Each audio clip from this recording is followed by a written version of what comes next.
So much happened in AI this week, and we're so excited to bring you 6 of the best stories of this week. Yeah, we're so excited to show them to you, just like Trump was excited to see the 500 billion on his account earlier this week. And Elon crying like a kid in the corner, being all jealous. Yeah. So yeah, let's get into it.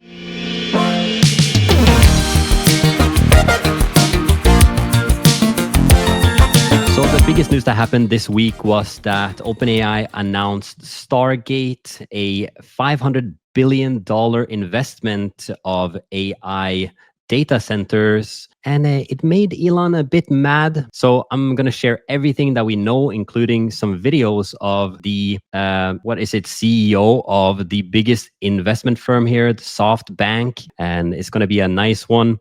So first off, it all started with this tweet. That is, Stargate Project is a new company which intends to invest $500 billion over the next 4 years building new AI infrastructure for OpenAI in the United States.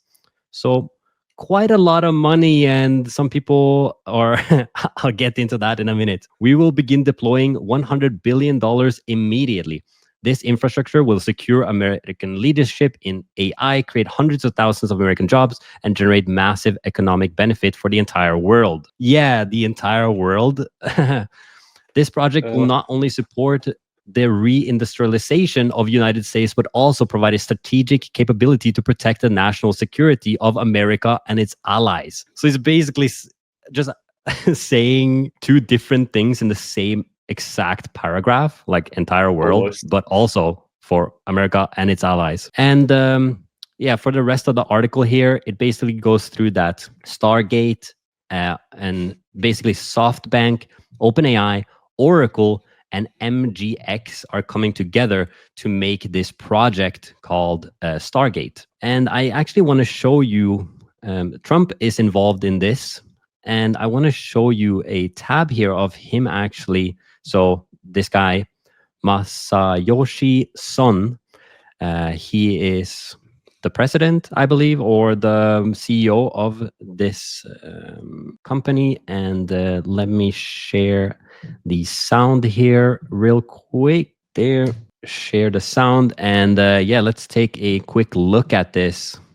Well, Mr. President, last month I came to celebrate your winning and promised that we will invest $100 billion. And you told me, oh, Masa, go for 200. Yeah. Now I came back with 500. Because this is the, as you said yesterday, this is the beginning of golden age of America. This is one great example, I think, right? We wouldn't have decided to do this. I think so. This is the beginning of golden age. We wouldn't have decided unless you won. And yesterday we agreed, we signed to make this happen. Because of this thing. Very nice. So we would make this happen. We would immediately start deploying $100 billion with the goal of making $500 billion within next 4 years, within your term, right? Because of your success. There you go. That's a Just lot of money sling it around. to invest in AI. Is this all going to go towards AI centers in the US? Exactly right. So they're building a data center in Texas that is going to have this data center, and also they say hundreds of thousands of jobs. How many people do you need to have the data center open? Isn't it just basically like a technician that is like wandering these big hallways of data centers? And then you need people to build it, right? To put this together. So maybe that's what they're referring to. So, they're gonna have jobs, but for 2 years, Yeah, and obviously it's kind of like a political thing as well. Like I felt with the entire beginning of this is very political. Yeah, I love how on the previous one that Elon said they don't actually have the money. That's exactly what I wanted to go to next. So this started a little bit of a brawl, and they say they don't, or Elon says they don't actually have the money. And that led Sam Altman to say, not this one, but wrong, as you surely know. Want to come visit the first site already underway? Oh, a little bit of a... Yeah. This is great for the country. I realize what is great for the country isn't always what's optimal for your companies, but in your new role, I hope you'll mostly put America first. So I think it's a pretty decent response from Sam, to be honest. He basically said, that's wrong, as you surely know. Elon being the troll master #1, obviously he probably knew, but he tweeted it out anyways to get attention. But yeah. Maybe there was He- also a little bit of jealousy going on. Because obviously XAI isn't on the list of companies, right? Yeah, exactly. And he probably negotiated himself into it a little bit, but they said, nah, Elon, you're too crazy. And yeah, it's going to be interesting to see what the other people are doing. But yeah, Sam ended it with saying, I genuinely respect your accomplishments and think you're the most inspiring entrepreneur of our time. Sam is also a sarcastic little bastard. So don't know if that is true or Literally. not. So that was Sam reacting to it. Obviously, Elon is quite sad from it. He also said SoftBank has well under $1 billion secured. I have that on good authority. So it seems like he has. Obviously, it's not. I have no idea. So we're just basing this off of them. This image leak or of the image of the research tool OpenAI used to come up with their $500 billion number for Stargate, showing a crack type. Who knows, right? Sounds like a lot of money, so I wouldn't be surprised, to be fair. It sounds so funny when Trump is like, oh, we can give you, or the guy says, oh, we can give you 100 billion. And he's like, yeah, but can you give me 200 billion? And then they just end up at 500 billion. Yeah, you can have 500. I don't care. It's quite ridiculous just throwing those numbers around. Yeah, so I thought that one was funny, but there is a real risk here. And this came from Ethan Mollick, a great follow on X, that said 500 billion committed towards AGI, still no articulated vision of what a world with AGI looks like for most people. Even the huge essay by the CEO of Anthropic doesn't paint a vivid picture. For those convinced they are making AGI soon, what does daily life look like 5 to 10 years later? And that's really true, right? They don't really have a plan or a grand vision of how should life be like. What for regular people? What about the jobs? And what about everything that happens after AGI, where we basically have 0 jobs left technically when we get robotics as well. So exactly. So that's kind of the thing we talked about last time about what Zuckerberg said on the podcast. Like when he was asked, like, will AI take the jobs, right? And he kind of said, yes, but not really. You know, that kind of pushes us towards like thinking, oh shit, the AI is actually going to take our jobs if this goes ahead and goes as planned. Yeah, I really would love, for example, my vision, I've told before about the utopia where we get paid from the government and we can do creative jobs and fulfill our own personal goals. But we have not seen anybody share a vision of what they want the future to look like, which is a little bit scary to me, to be honest. I wish we could all get together about one common vision. But to read a little bit more here, let's leave aside the risk of catastrophe for now. Assume we get an aligned AGI that supercharges science and we have healthier, more advanced, safer world. What does that actually mean for most people? What does their life look like in the future? Hint, UBI is not an answer. Okay, that was my answer. Let's see what more here. When I say UBI is not the answer, I mean UBI is a policy decision. It's not a description of what life would be like in a world of a highly advanced AI. And saying the definition of a singularity means we can't say what comes next. It's also just dodging the question of a vision.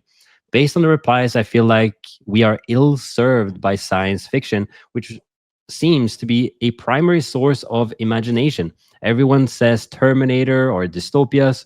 There are few positive examples and even fewer focus on near-term AGI. There's no clear roadmap to the culture of Star Trek. It's making some good points. Like we're hearing all about the advancements, the AGI.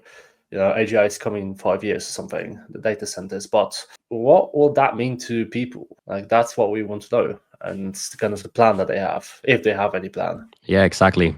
So, Elon, since you're watching this, Mark, since you're watching this, Jeff, Sundar, we're on YouTube right now, so I bet you're scraping this data already. Can you give us an answer to this question? And I bet that they had this conversation internally as well, where maybe it's basically, we just want to be first. I don't care about how we do it. We're just going to be first.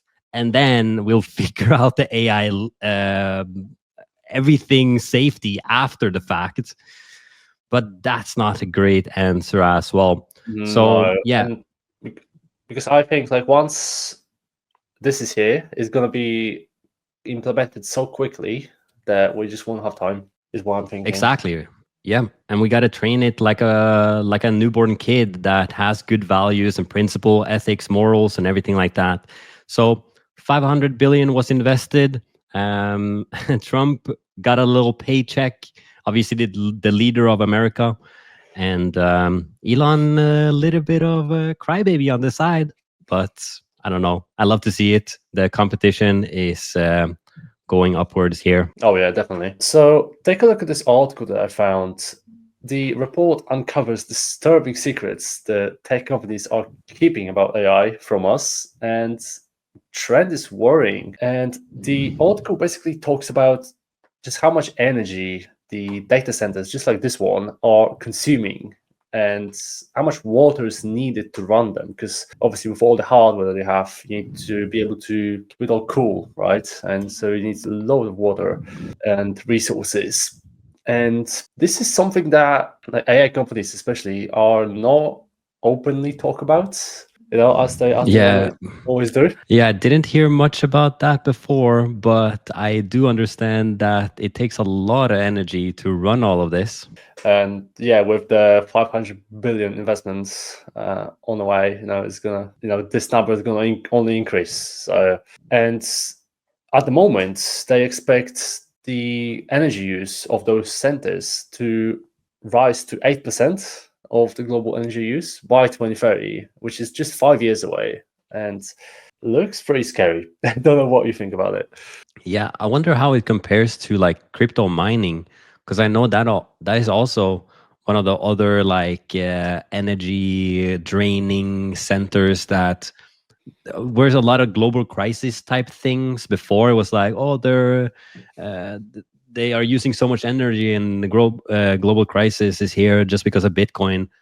But they're not talking about global crisis when they're talking about AI data centers. Yeah, they just talk about the results and the different models, how they are better than the competitor.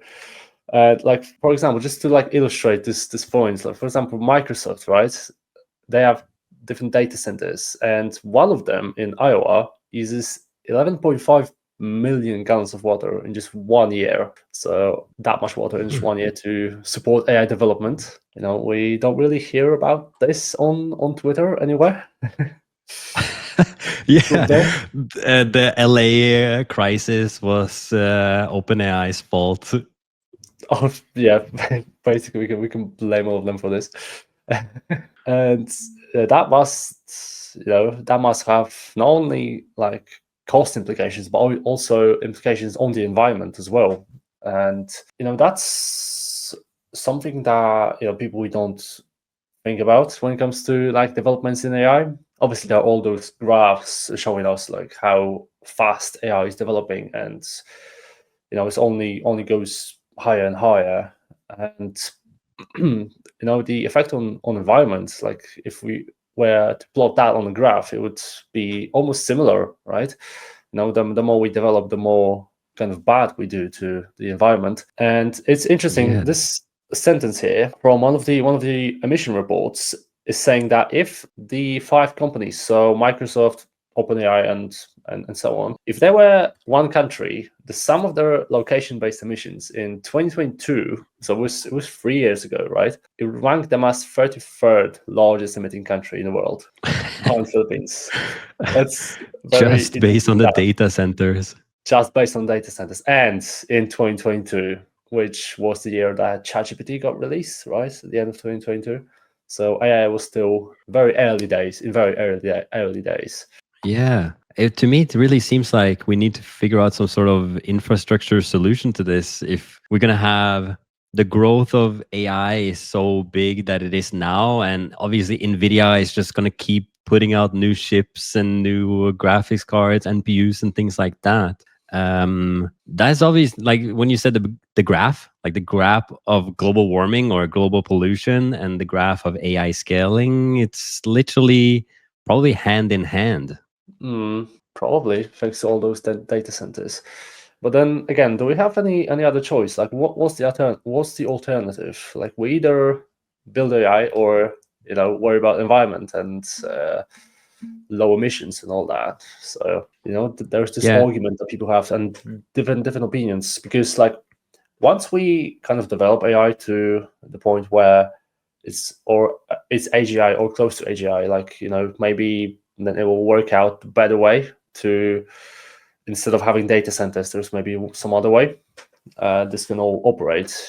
Maybe that will have a net positive effect. There are opinions like this, and also on the other hand, it's gonna basically have such a bad impact on the environment until we get to that point that it's just maybe something that we won't be able to rewind, if that makes sense. Yeah, exactly. So, from one thing that I watched before is like a video on human civilization, and it told us that we are like a civilization at like a level 1.2 or something like that, while it compared it to a level 5 civilization. And the measurement of civilizations from 1 to 5 is basically more use of power. And I think civilization number 5 or something could completely envelop the sun in a ball and just take all the energy from the sun. And that was how they got power. And I feel like we're in a spot now where we definitely need to go away from coal and over to solar panels, as that's like the most globally healthy thing that we can do. But there has to be some sort of new power source that can feed all this, because we're not going to be able to do that on coal. And part of the technology thing that they said as well is that they're going to go into nuclear reactors for power. That's I don't know enough about nuclear, but Texas, what up? Yeah, doesn't sound so environment friendly to me, but and then there's argument of AI having, I think I've heard about this, like AI having access to the kind of nuclear the energy source basically that it runs. If it reaches AGI, we'll have control over all of this. One thing to keep in mind as well, I guess. Yeah, absolutely. And also, just as we're on the topic, there are loads of people that actually blame OpenAI or ChatGPT in this case for some reason for the Los Angeles fires. And I guess I kind of understand in one way. It's funny that this article mentions ChatGPT instead of OpenAI or Microsoft or Google. Now it's all ChatGPT's fault. Yeah, it was acting at its own accord. Yeah. So maybe we should think about that next time we ask you to write 300 word article, right? Yeah, that's right. And they're blaming it because of all the resources and energy required to run data centers and chatbots in general. And apparently, according to this article, it's really interesting. The search on ChatGPT uses 10 times the amount of energy that Google search. And as we know, ChatGPT is all probably going to be hallucinated anyway. and it uses more energy. Man, So- I think I'm probably using more energy than most people if this is the case. I mean, same. Just so much. We even this morning we were trying to figure out the streaming software. We kept going back and forth with ChatGPT and Gemini. Like that probably consumed quite a bit of energy. Yeah, for sure. And yeah, unless there's something you want to add to this. Yeah. Global warming bad. Solar panels. I was thinking about fusion reactors. I think fusion reactors sounds a lot cooler than nuclear power. So hopefully we can get some better power sources. Maybe one day, we'll see. So check out this new reasoning model that got released just 2 days ago. It's called DeepSeek R1, and apparently it's already better than OpenAI R1 on some benchmarks. Yeah.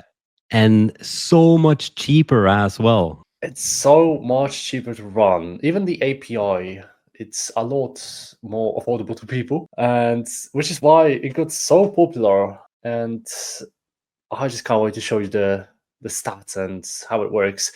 Basically, if you haven't used OpenAI R1 previously, it's the way it works is it thinks before it responds, and you can actually see the whole thought process it goes through. And DeepSeek works in exactly the same way, except it was trained to think in a slightly different way, which is what puts this model ahead in some benchmarks, as I said. And why don't I just show you the article to start with? So yeah, new era of AI, new era in AI models, and actually feels like it, because before O1 we didn't really have anything like this, and DeepSeek R1 is the kind of second big one that introduced this approach. So as we know, it will obviously excel at tasks that are more logical, like maths, coding, reasoning, and anything to do with those fields. And as you might have seen, it's open source as well. It's available on GitHub for us to download. And there are two kind of main models. We've got DeepSeek R10 and R1 that we can, download and feed our own data with, which is pretty cool. And obviously not something that OpenAI does, which is again the argument against OpenAI, I guess. Yeah, and everybody loves this because it's all open, free, open weights, open models, which even previous LLMs like Mixtral, they would hide the weights, or it's open weights only. So now we actually have a full model, completely open source, free to use for anyone, and it's cheap, and it's also great. It's also great. Like, we're gonna test it in a moment and see how great it is. Now, before that, this graph that I found on GitHub actually, it shows the comparison between different models. So we've got DeepSeek R1, OpenAI R1, and some other R1 and R1 models. This one's smaller, and then we've also got DeepSeek V3 that was released just 2 months ago, I think. V3, and as you can see, the R1 does better job at almost all of those benchmarks. So R1 is the blue one to the left of all the graphs, right? And which one is, and then the one to the right of that is OpenAI O1. Yes. So they're all like neck to neck, really. Almost neck to neck, right? Differences are marginal, 97.3, 96. But still, it shows like the open source, the power of open source, right? Open source models. Yeah. And especially since we did DeepSeek V3 before, that was like a model that was based around ChatGPT 4.0 type of thinking. And this one being modeled after the O1, which is more of a reasoning model, to me at least, feels like something gets published publicly and then somebody can copy it within 2 months. It's just so beautiful to see.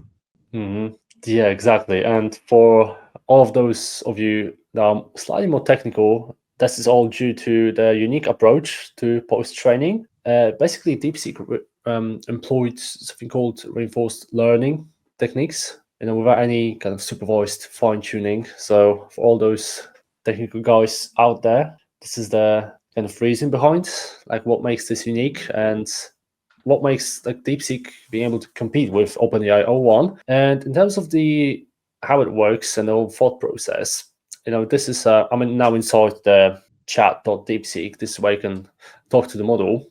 And I asked it a logical question. What three numbers, none of which is zero, give the same result whether they are added or multiplied. And yeah, it came out with the answer, and it's correct one, 1, 2, and 3. But as you can see, it actually first of all thought, for 93 seconds. So if I open it, this is the whole thought process that the model went through. And it's so cool. It sounds almost like a human thought process, right? So it's like, all right, so I have this problem here. Find three numbers, and so on. None of ABC can be zero. Okay, so we need three non-zero numbers. And then, hey, that works. Wait, so 1, 2, 3. Let me check again. Like, so it arrived at the answer like maybe like 20 seconds in, and then said, oh, actually, let me check. Let me go back and do all those calculations to see if I'm actually right. That's just my level of overthinking. Yeah. Do I want to go to dinner with this guy or no? This is my thought process. 1 + 2 + 3. I don't know. or should I stay at home and do some work?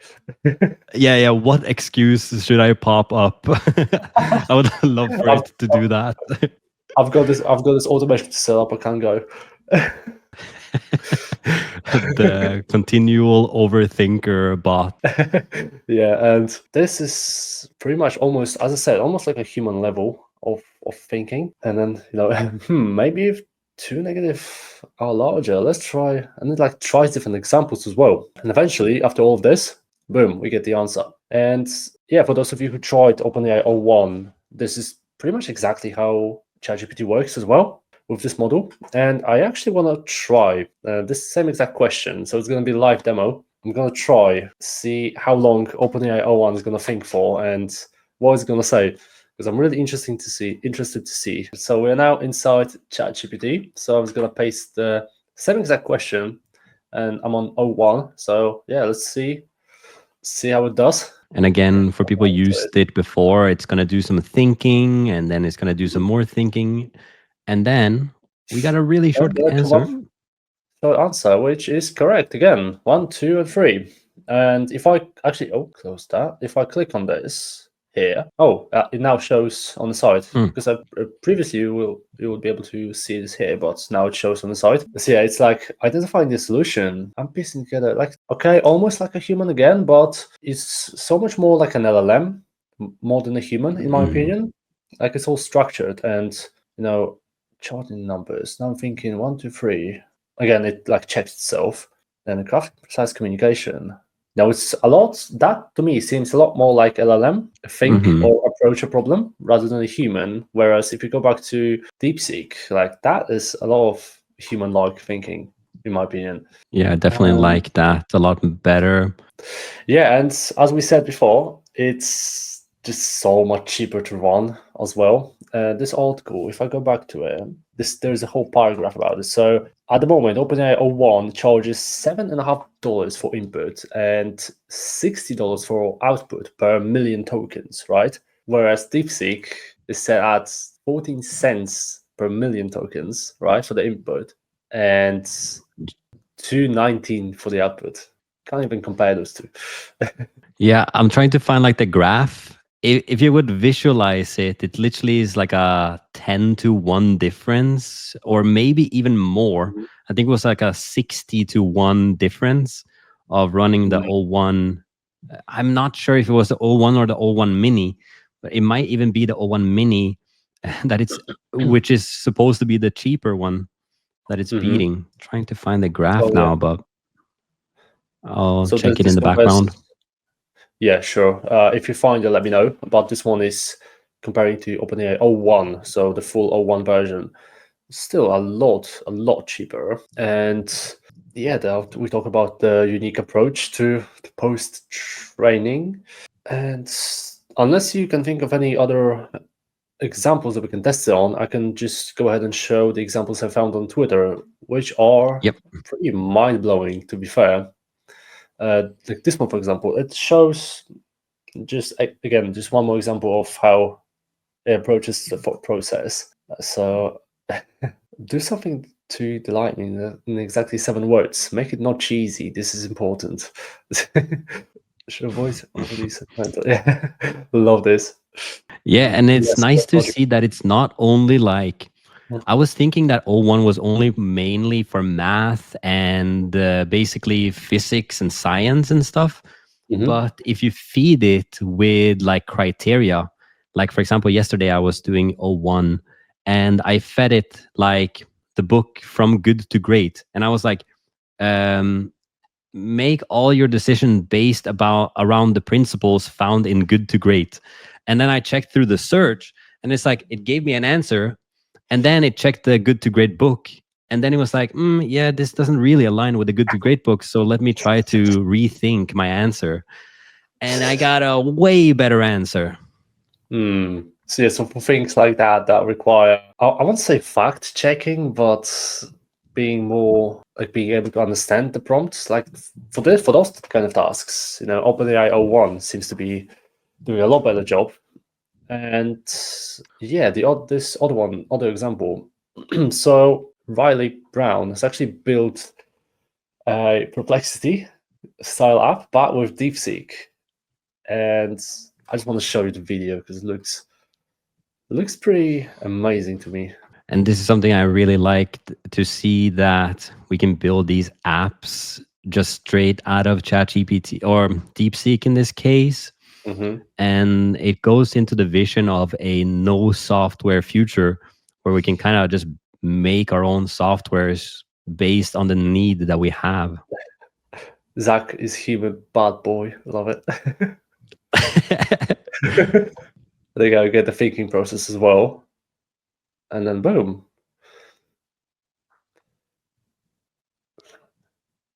And then the sources as well. There you go. That's the only thing I was missing, the sources. And we can keep asking it questions as well. Follow-up What's the questions. next question to it? Oh, sorry. The salute thing. Have you seen this? The Elon salute during his speech? No. Which one? What Elon did during I think it was during the first speech that Donald Trump gave when Elon was speaking. He did some gesture that you don't. She did. What did he do? The Nazi yeah. salute? Yes, this one. Really? Yeah, or at least something that looks like. Yeah. Yeah, this is an Elon heavy episode. He loves attention. He does.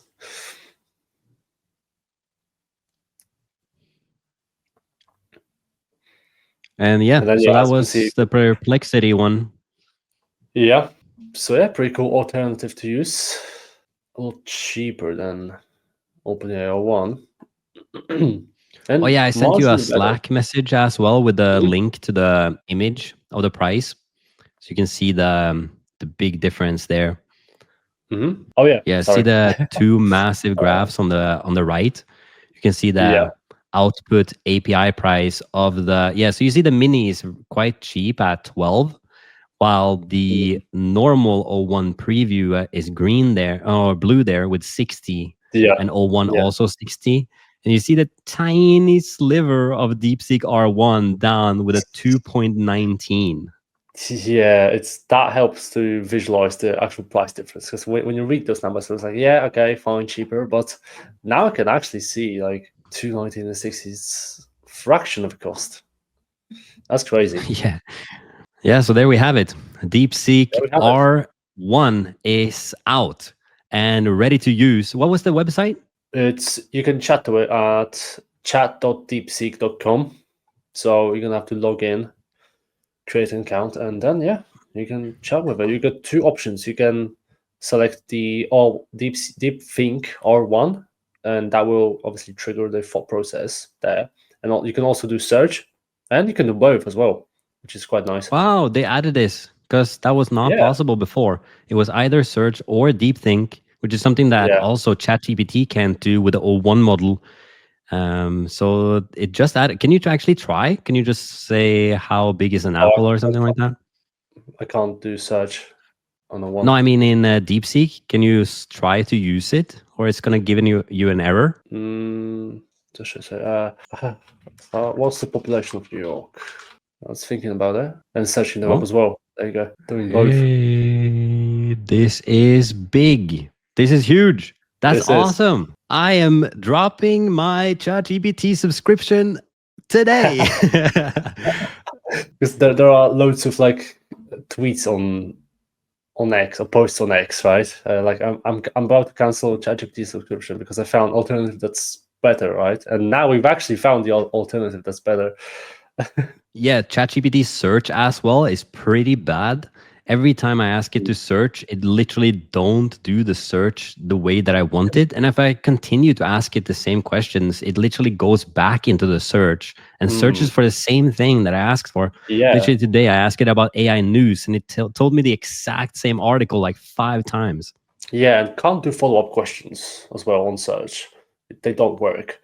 Whereas, I'm going to try and ask a follow-up question now. So I asked, what's the population of New York, right? So I can ask, what is... It's probably best to turn off search if you don't want to continue searching. But if you need the search. I want to test if, because ChatGPT can't do follow-up questions when search is on. It just doesn't do it for me. I just want to see if DeepSeek's going to do it. So what's the population of New York going to be in 2030?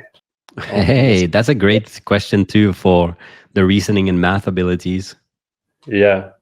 Actually, can I see the thought process there? Okay, so that's a question for New York. That much thinking. Oh, there you go. It's accurate, right? 2025. So it's pulling out the actual data. Yeah. And yeah, there you go. Follow up. He's asking about. He's asking about this thing again. Oh my God, I don't want to do it. Okay, let's do it though.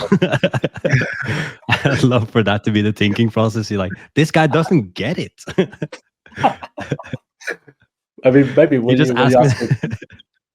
ask the same question for the 10th time, maybe it'll say, "Oh, piss off." Just understand it. I'm programmed to answer, but I really don't want to. There you go. All right, sweet. We did it.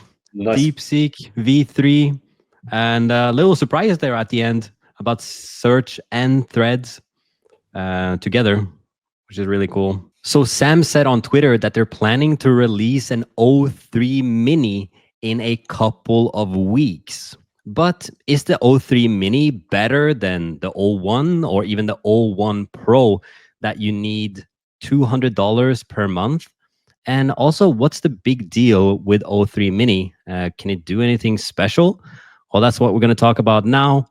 And yeah, let's just dive right in. So all of this started with Sam Altman posting, "Thank you to the external safety researchers who tested O3 Mini. We've now finalized a version and are beginning to release the process, planning to ship in a couple of weeks. Also, we heard the feedback. We'll launch API and ChatGPT at the same time." So it was initially thought that we were going to get only this through the API and was only going to be available to the developers. But it is apparently going out to everyone, which is really cool. But people are having questions. So first one from McKay here, great follow on X. Are you able to speak on how capable O3 Mini is compared to the O1 Pro? Very specifically, the O1 Pro, not O1. Sam says, worse than O1 Pro at most things, but fast. And good, not great. And then a guy said, sad, I want a model even smarter than O1 Pro, willing to pay. And he said, O3 is much smarter. We are tuning turning our attention to that now. And O3 Pro, mind blown. Give me $300 now instead. So I don't know if what that means entirely. Worse than O1 Pro at most things, but apparently smarter, much smarter. So that is really interesting. And you know what we what it means. Please let me play. There was also some other questions here as well, but one of them, will this be able to plus users? Yes, of course. And I think that was all from, this one here as well. One, when any ETA, so when will it come out? Two, performance, how much better than ChatGPT 4.0? So I don't even know how to compare it. Three, the future of GPT series merging with the O series, which would just be incredible, right? We can now use the 4.0, but to be able to use them in different things, that's how I use it now. I basically ask ChatGPT 4.0 about basic things, and then I say to O1, what do you think about this? And usually get a little bit of a better answer. And Sam says 1 and 2, figuring that out, but I think you'll be happy. Which he normally says these things. He normally says, yeah, but you're going to be happy in the future. Don't worry about it. And 3, I would love for us to be able to merge the GPT series and the O series in 2025. Let's see. Obviously, we don't know if that's on the roadmap or not, but it's really cool. So O3, what is it, right? O3, just like DeepSeek R1 and O1 is thinking and reasoning. So it is a little bit more of a thinking model. And we got this tweet that says, how do I install CUDA 12.1 on Ubuntu? It thought for 69 hours and 42 minutes and said, you can't. So thinking for a long time is actually, I'm fine if it's going to think for a long time, but apparently this is also faster.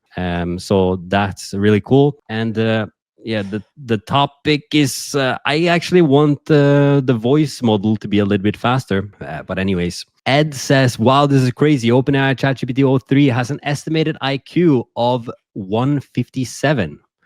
That would place it in 0.0075% of humanity. We're so close to AI completely going crazy and rapidly changing the world. So here you can see the table of estimated IQ. And I don't know why I'm not there, because I'm like 160 for sure.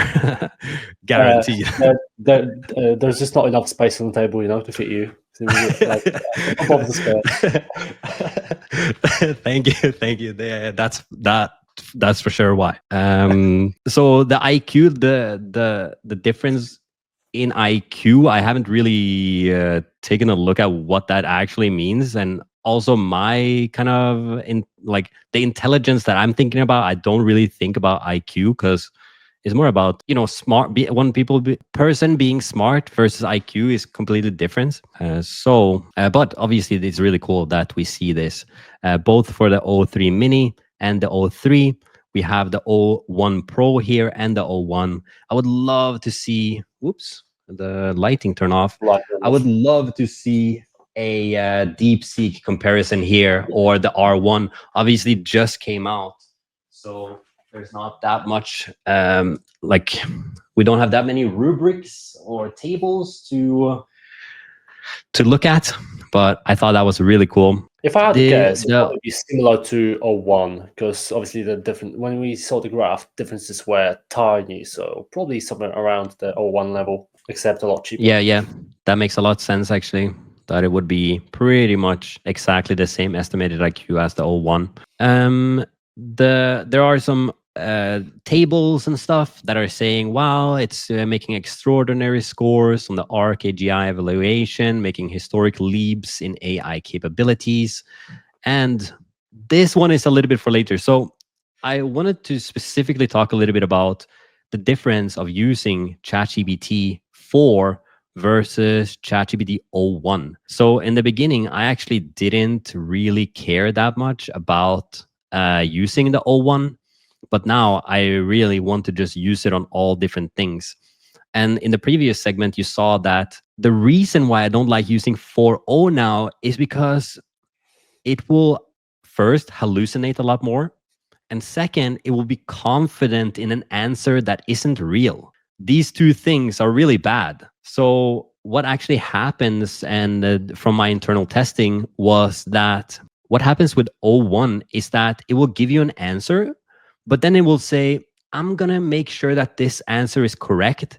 So it will kind of start thinking about its own answer and then come back to you again with the correct answer instead of being basically confidently wrong, which I don't know about you, but many stupid people that I meet, they're just confidently wrong. They're like, yeah, this is the thing you should do, man. I'm like, cool, bro. While O1 actually gives me an answer that isn't so confident. It's more, you could do this, but also make sure that you keep this in mind, and a very balanced answer back that it has strategically thought about. He's actually talking about the negatives, and the answer is just so much better. I wish I could show you the things that I did last night with ChatGPT, but I think I need to start an. That's the one you did for. last time, ChatGPT. I don't know if I want to know. Yeah, I need a private membership for that. It was nothing crazy, but it's funny nonetheless. So yeah, O3 is out or coming out, and I'm very, very intrigued by it. But there is more. We are already, so this is a VP of OpenAI saying we are already training the model that comes after O3, and it looks like we're going to see another big jump in capabilities. O4 Mini in July. Which probably gonna you can't hear worse this. than O3, if I have to guess. Worse but faster. I'm sorry, what did you say there? Oh, I said it's probably gonna be worse than O3, like worse but faster, you know? It could be that. Yeah, it could definitely be that. Let's see. So this is the VP here, tiny have gone screen. from O1 to O3 in about 3 months. So the iteration cycle is compressing, and we're already training the model that comes after O3. It looks like we're going to see another big jump in capabilities. So the reason we're super excited about this is that it cuts off at the perfect wrong time. The reason we're excited about this is I don't know. I'm excited. They always do that. I can't wait for July. Yeah. Yeah, that's O3 for y'all. With not O3, with GPT-4o, you can kind of have it thinking. Like you can add a sentence that says, "Oh, think before you answer," or just think twice before you respond to the prompt, and it will prompt it to not think like O1, but just be a little bit mindful of the facts and do some more research and make sure that response is actually what you want it to be, actually correct. But it's nowhere near level of O1, and yes, O3 looks like it's going to be even more of a jump. So yeah, can't wait to use it. Same. So check out this new AI 3D model that just came out that can produce more accurate outputs than pretty much any other 3D model that we got in the past. And it can do it. It can also do it so quick. It almost raises questions whether it will replace actual human designers. I mean, just take a look at this example that I found on this article.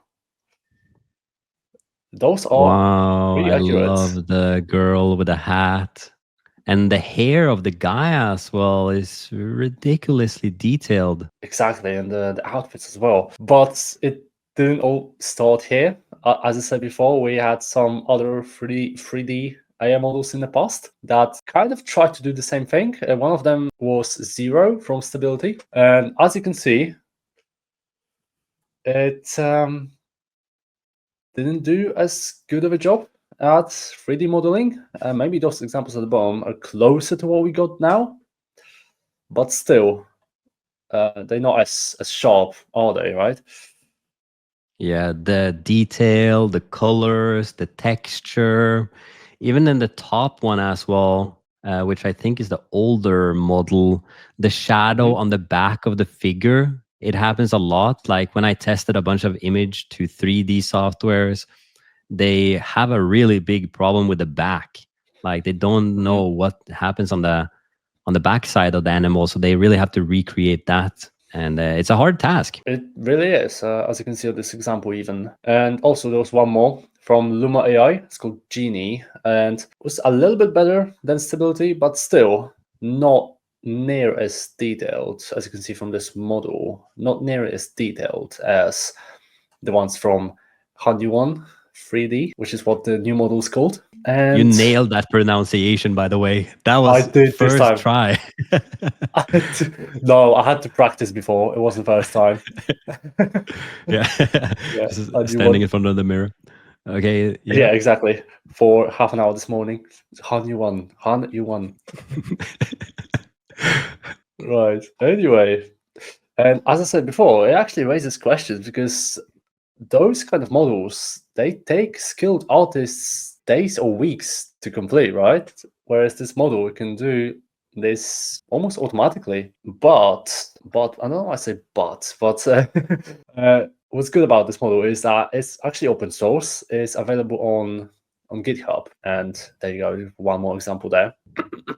There are actually 2 models that you can download and use, which is always nice. Always nice to get something that's open sourced that we can use. And just going back to the article itself, the way that this model works is there are kind of 2 phases of it. And again, it's going to be a little bit more technical here. First of all, there is the DIT model that creates the basic shape of an object, right? And then we've got the paint model that will add all the surface, all the colors, the details that you can obviously see here. And this is the kind of unique approach that this model takes to creating 3D generations. And obviously it ensures all views of the object match, which kind of solves the issue that you mentioned before, having this kind of dark shadow at the back of the figure, right? So this solves this, and this is the kind of visual representation of how this works. So first we get the image of an object from different angles, and then once this is done, the model is then turned into a 3D object, and all the colors and shapes are added. And this is how this model can come up with the results that we see. And this is kind of one thing that sets this model apart from the other models. But also the other kind of thing that they did differently was you can actually use this model to create outputs from both images and text. So you can just use text prompts, and the model will be able to create a 3D generation for you. So all of this is kind of it may not look like it, but it definitely is a significant step forward from what we've seen from Stability AI and Luma as well. And as well as other models, because there are hundreds, right? We did some research before, and there are many different models that you can use. And right now, HoneyOne seems to be the best one out there, and especially for industries like game developers, right? They're going to be able to quickly create like text versions of characters and environments to maybe test different things faster than before. Because if you would have to buy. You would have to buy like game models before from other 3D artists, and I know a lot of them are like character designers and weapon designers, clothes designers, and things like that. That can definitely be like 80% of the work can definitely be done by the AI. Almost, it seems to at this point, and then another designer can come in and just tweak that model a little bit, give it a little bit more character and texture. And the entire workflow is completely changed. Yeah, exactly. And not to mention that this used to take weeks even for the harder models to get done by humans, right? And there was, as you said, back and forth going as well. Whereas now this can be done in seconds almost, right? And as well as for online stores, another good use case, they can show the products in 3D. So again, that speeds up the process of maybe introducing new products to the markets, and also movie studios with testing the new effects more efficiently. So that we don't get those bad CGI in movies anymore. Hopefully, I'm sure you've seen a few of those before. Bollywood? What? Oh yeah, and that, and but all of this just kind of raises some questions, right? Because since those models are so good, where is the place for artists, and how this will affect the work in the future. And the company says that they don't see the tool as a replacement, but as a tool that handles more technical tasks. As those companies always say, we're not replacing humans, we're just giving you a tool. But at the end of the day, it's kind of we see which way this is going. Yeah, Especially with things absolutely. like this. Yeah, I was recently at an event, and I was speaking at the event with another friend of mine, Olivio Sarikos, that is a YouTuber as well. And in the stage, we had some questions from the audience members. And one of them asked me, what do you think about image to 3D? I manufacture rings, and we would like to make more rings with 3D printing and image to 3D. And I was like, that's a really cool idea. Using AI to generate images of really cool rings and really cool designs, and then putting that into an image to 3D software so you can actually get the 3D model. Then you can send that 3D model over to the printer, kind of all automatically in a sense as well. And within a day, maybe even an hour, you have a new ring that you can show to people. Plastic, obviously, but you can do some testing of, hey, do you like this ring or this ring or this ring or this ring? And yeah, pretty much print like 100 rings and new designs in one day. That's not a bad idea. And it's going to speed up the process tremendously if we have this up and running. Yeah, So, absolutely. it's good use case. Oh, and there was just one more example I found on X of this model. Doesn't have any sound, so I can just play it, and you can see the model in action. So it goes from the image, as you can see, to the full-on 3D model.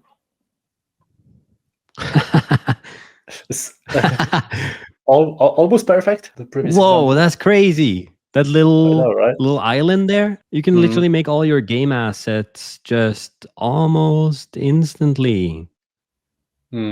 Wow. Yeah, I'm not surprised if we get one. I've been talking about this one person business for a long time, and like the one person company that will be the first company to grow to $1 billion with only one person. And it seems like if you're a good coder and you know how to code games, in the past, you would have to have a designer, because usually the designer and the coder don't do the same tasks. But here, it literally looks like that only the coder can generate those and put it into the game.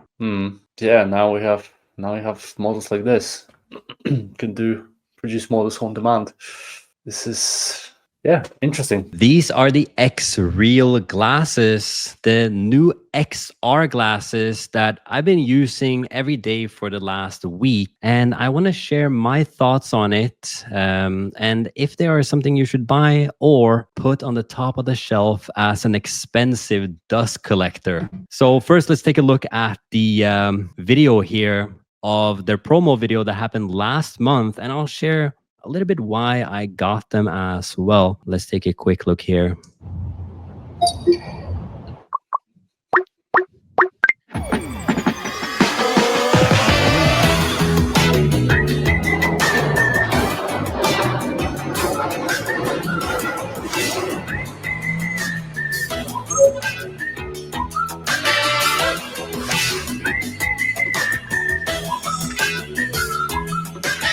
Pretty quick little trailer right there that shows off basically what it is. And if you're thinking it's like a VR glasses, they're not. And basically all they do is to put a big screen right in front of you. So you can see here, like, it doesn't actually show up like this, the music player. I don't know why they did that. But it shows up kind of like this. And actually, it just projects your screen really big right in front of you. And that's when I saw this for the first time, I was like, whoa, I've been looking for this because I was thinking about buying a second screen, and I also have 3 different screens. And I was like, there must be a better way. And I was looking into ultra wide monitors. As you can see here, it has an ultra wide field of view. So you get like a mega monitor that is a 32:9 ultra wide screen. But let me take it a little bit back from the time that I actually got it. So essentially, I saw the video here that was called it was called the CES tech that I would actually buy. And I was basically in the bed and I was watching this video, and I saw this video of him just like, these XR glasses are sick. Like, I've never seen anything like this. And then tiny bit later, I saw this guy, Linus Tech Tips. You guys, or Mike, do you know Linus, right? Sounds familiar. I'm sure I've seen him on Twitter. Yeah, this guy here, very famous tech YouTuber. He went on Jimmy Fallon and actually demoed it. And Jimmy Fallon is like, "Oh, there's a giant screen in front of me." And these can also easily be used with the handheld gaming devices. They can easily be used with a phone, and they can also easily be used with a laptop. And they have the transparent mode where you can actually see through the glasses, and they also have the blackout mode where you can't really see anything that's going on besides obviously down from the glasses, because they don't envelop your entire head. You can kind of look down or to the left or right. So it feels not as a VR headset. It feels a lot more like a pair of glasses with a massive screen in front of you. Wait, so did you have any experience with VR? Actually not, but it may be a newbie question. But when you have this connected to a laptop, can you have like the ultra, like on the demo, can you have like an ultra wide screen, even if you don't have like a physical ultra wide screen? Can you have like maybe additional 2 screens or something on the glasses? Is that possible? That was literally my first question when I got them, was how to get 2 screens. And I searched on the XREAL subreddit, and there was no real solution. But the solution that I found was you just have the ultra wide, and then you put 1 screen on the left, you put 1 screen on the right, and it works exactly the same. So I was very happy that the ultra wide it's actually able to do the ultra wide compared to the previous models that didn't have ultra wide at all, just a massive screen. Because I like to, sort my windows in a specific way. So I was very happy to see that. But you have no experience with VR glasses. And one of the things that I have problems with VR glasses is specifically the weight and how much it carries on the face and how comfortable it is for a long time. It is not comfortable, and it drags in the back of the head, in the front of the face. But I'm jumping ahead. Let's talk about the 3 different things that I think that anybody should consider if they are to buy one of these things. And the first one is the screen. The screen itself that gets projected onto the wall, or it can follow you or whatever. Is the quality good? The second thing is comfort. Like, how comfortable is it? Could I wear it for 6 hours straight? The third thing is style. How stylish is it? And also, I've been looking at around in public, just hiding it under here and having, a YouTube video playing while they're walking their dog, which I'm like, whoa, that's crazy. And it actually didn't look that bad on him as well. And I don't think, and I'll share a little bit more about that. And also, the fourth thing, is this better than every single VR glasses? And are they better than all the AI glasses that come out that have like an LLM built into it that you never use? So those are the 4 things that I want to talk about. And the first thing is going to be the screen. When I first got it, it was impossible to find in Thailand.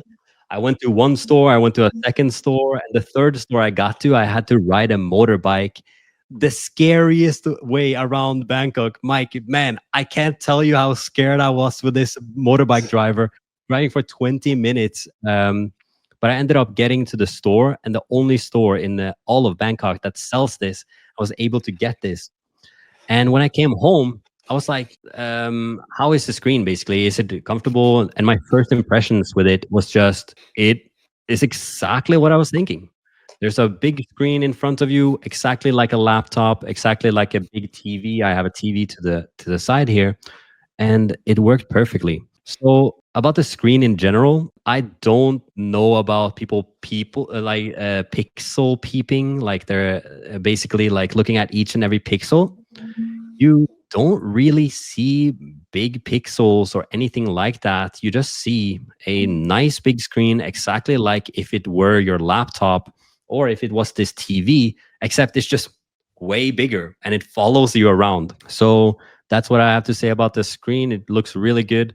There is one thing about it does have a perfect placement. So if you place it, you can kind of place it correct, and the things in center is going to be a tiny bit more focused. But overall, I'm able to see every single part of the screen, and it looks really, really good. The second thing I wanted to talk about is comfort, and I'll also talk about the negative part about it as well. And for me, when using it, so I've been using it every single day, both for work and for entertainment. And usually I just lay down on the sofa and I just literally put the screen like up, and it's actually so nice. For the comfort, I could use them for literally hours and I would forget that I was wearing them. I would literally take the glasses off, and then I thought the TV was on, but it wasn't the TV, it was the glasses, which just speaks about the comfort. But the bad part is that the nose, you see maybe the nose clamp, so basically that puts onto your nose.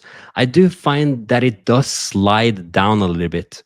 So if I wear it over time, it will slide down the nose and I have to keep adjusting it a little bit. I tried changing out the little nose things to see if it helped, and it actually did help by putting the largest one on. It has a better grip. But other than that, or that's the biggest negative thing that I found about it, and that's just a pretty simple annoyance to begin with. The other thing that you do have to note is that it does get warm a little bit, and that is at the top of the glasses. This is where the heat comes out, so it does get a little bit warm, but it's not uncomfortable at all. And I could keep wearing them for, yeah, I don't even know how many hours I did yesterday, but maybe 10 hours, something like that, with really no problem for comfort. Comparing that to VR glasses, man, I would probably do like an hour or maybe less, and then kind of go out of it. Yeah, I've heard different opinions on the AR glasses, and that's one of the things that put me off. Like all this weight, and after even a couple of hours, it's just not comfortable to wear anymore. It's like I just want to take it off, and that's one of the reasons why I didn't buy them. Plus the price tag on things like Apple Vision Pro. I was like, yeah, it's obviously very expensive. I did see some comparison between the Apple Vision Pro versus these glasses, and they do say that the quality of the image on the Apple glasses or Apple Vision Pro is better. But they were like, it's better, but it's just not comfortable. It doesn't. It's not worth feels it. bad. And for me, I know it because when I was gaming, I would take the headset off and I would say, yeah, finally I'm out. But with these glasses, what I found yesterday was that I had all these screens. And I was literally looking for my glasses. I'm like, please give me the bigger screen.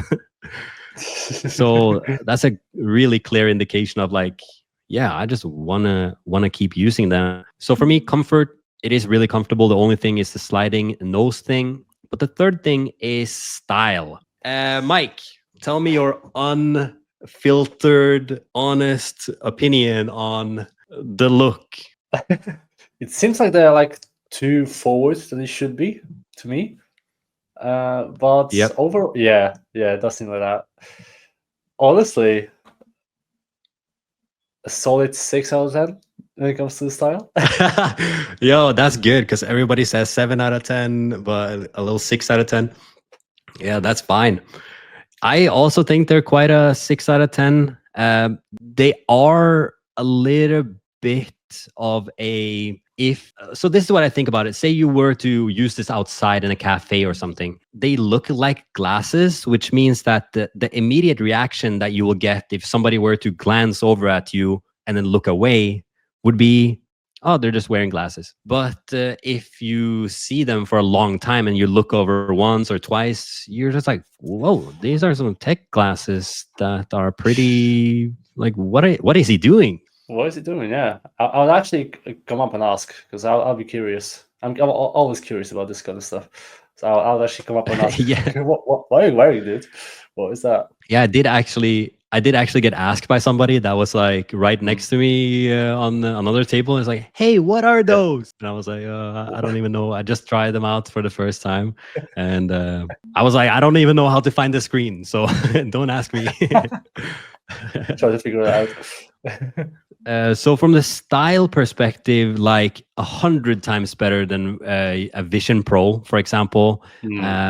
For the Meta glasses, I think the Meta glasses do look cooler. They're obviously with Ray-Ban, and they are expanding also into Oakley glasses from Meta as well. So that is cool, but the usability of Meta glasses is just none. Why would I ask? Literally, or to me at least, I never wanted to buy it. So when it comes to style, I really like them. They're also, if we talk about build quality, they're built really well. They also have many different adjustments that you can adjust with the back here, and different things. So yeah, I think 6 out of 10 would be a good, nice fashion thing. They're not invisible. And yeah, I told you about the glancing thing or staring thing. And the third or the fourth point here is really the VR or AI glasses. What I wanted when I got VR glasses like the Quest 2 was literally just to project my screen onto in front of me and get the keyboard right in front of me, so I can actually work and have multiple screens, or maybe my dream was like 6 screens or 9 screens. But the problem I got with the Quest was really that the latency was really big. Like you would move the mouse and it would just like lag. But with this, it literally is instant. I can plug this one in right now and it will take 2 seconds and I'm in. There's no menu, there's no nothing. It literally is just plug it in and you got the screen. If you move your mouse around, it feels like 120 FPS, so or hertz. So it feels so much smoother, or it feels really smooth. And if you have a 60 hertz display, if you literally would get this, you would get a 120 hertz display that is a lot smoother. I don't know if you try the difference between 60 hertz and 120. I probably wouldn't notice, to be fair. I'm more of a everyday kind of work user, so I don't notice those things. Like for me, it's like the 61, they're more than enough. Like I can work on this. Yeah. The 60 is more than enough for sure. Yeah, I'm probably a bad person to have on this podcast episode, because I'm like, yeah, cool, you think, awesome, love it, nice. But does that make any difference to me? I don't know. Yeah. I mean, average technology user, a perfect segment. Let me do a survey real quick. I have like the example of the average tech user. So, I mean, having said that, I'd love to try those glasses one day. I mean, they seem... Yeah, absolutely. Yeah. Yeah, from reviews that I've seen and stuff, everybody that owns it, when they put it onto other people, they're like, whoa, that's crazy. And for the 120 FPS or 120 hertz versus 60, it really is just that your mouse moves at the double frame rate. So it's a little bit smoother. When you scroll a website, it doesn't kind of tick, tick, tick, tick, tick at the micro level. You might if you don't know, you don't know kind of thing. Yeah. I can see how that helps. So that was all the questions and things that I thought people that might be considering this. But there are 2 additional things. First of all, this is the XREAL 1. There is coming out an XREAL 1 Pro in about 2 months or so. I think they are doing it in March. What the XREAL Pro 1 Pro has in comparison to the 1 is that it has a 57 50-inch field of view. This one has a 50-inch field of view. And how to explain that is almost like if I have a massive screen in front of me, just say the size of the entire room, you can only see the 50 kind of, I don't even know how to explain it because it's so close to your eye, field of view. And for me, it hasn't been any issue, but I do see that I could want a little bit more of a screen, like a widening of the screen. Not that I'll use it, but it's just a little bit nicer to just get a bigger field of view. Obviously, if it was 100 or like VR glasses type of field of view, that's the best. But for me, 50 is more than enough. But people considering the Pro, you might want to do that as an extra bonus upgrade if you can afford it. It should only be $100 extra. So that is worth considering. And the second thing is that there comes an upgrade. So you see here, you have the glasses, but they're planning to add a camera right here. Oh, I'm showing my finger. Just did the middle finger to the camera. There is a camera that should come here. What they've said about this is that they are planning to use it mostly for image and camera and stuff like that, but for hand tracking. So that's something that I actually would really want, is hand tracking. Say, for example, I'm scrolling on YouTube on my laptop. I do have to have the laptop in front of me and scroll on the mouse pad exactly like a normal computer. But if I could just literally point a finger and tap a video or scroll with my hand or something, that would be a nice extra bonus. That would literally mean that I don't really have to have my keyboard and my mouse pad, because I could use to speak to text and then the fingers to scroll any page. So those are the considerations at the end to either consider the Pro version. If I don't think that it's going to be a huge upgrade of any means, besides the field of view that you don't necessarily need, but it can be a little bit of an extra increase if you want to spend a little bit more. And my ending statement is, I love it, and I'm going to keep using it. And I can't wait to see how I'm going to use it after a month. And if it's literally going to replace my screen, like I said, I grab for it when I'm like, oh, I got to do all this with the screen. And I'm like, oh, this is tiny. And yeah, so I love it. And it's a recommended purchase for if it fits for you. Yeah, if it's sounds like a good alternative to just having a screen, or even like two screens in front of you. You can have this on the glasses, which is nice. Yeah. One, I don't know if you can do this with those glasses. One of the like cool use cases I thought of recently was if you could have like there would probably be some more hardware that would go into glasses, but if you could have like if you could talk to someone in different language, right, and you can have maybe glasses with the headphones as well connected, they can translate in the same time at the same time, right? That could be a cool use case. Yeah. And well, all you would have to do that is literally the phone, right? So use the phone for that. And yeah, that's like the Meta glasses thing as well, which is like, yeah, it can translate in front of your face. I do see it as a pretty interesting use case. And yeah, I don't really look at them as the same as well. I wouldn't want to use these outside personally. I am definitely going to take them on the plane. And if I am going to a coffee shop to work, I'm probably bringing them, because yeah, this screen working at a coffee shop is probably not great. But talking to others, like the immersion that you're talking about, it's not a great use case. Okay. And yeah, even I work at a cafe sometimes, and I'm always trying to sit in a place where people are not gonna see my screen necessarily.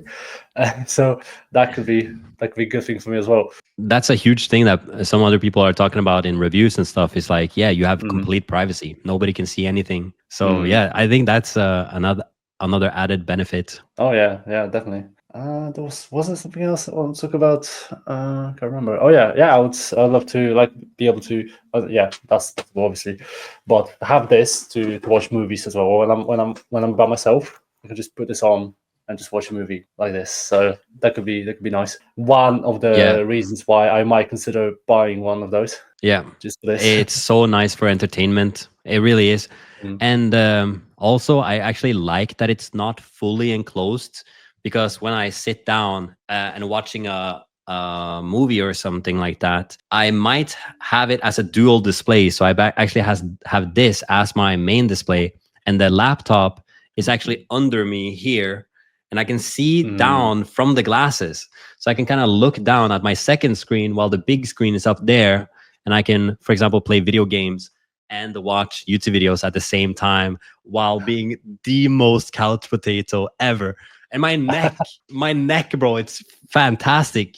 I didn't even realize how much everybody that sits on a sofa, they always have like the neck forward. You can never kind of lay back. Yeah. But if you can project the screen really high, then you actually get the most couch potato seating position that you can find. Couch potato mode. I love it. So Yeah, that's the XREAL glasses, everyone. Hope this helped. And that's the end of the pod. Thank you so much for watching, everyone. Another pod coming out every single Friday at 10 a.m. EST. Hope you enjoyed this one. And we'll see you in the next one. All right, guys. Peace. Peace.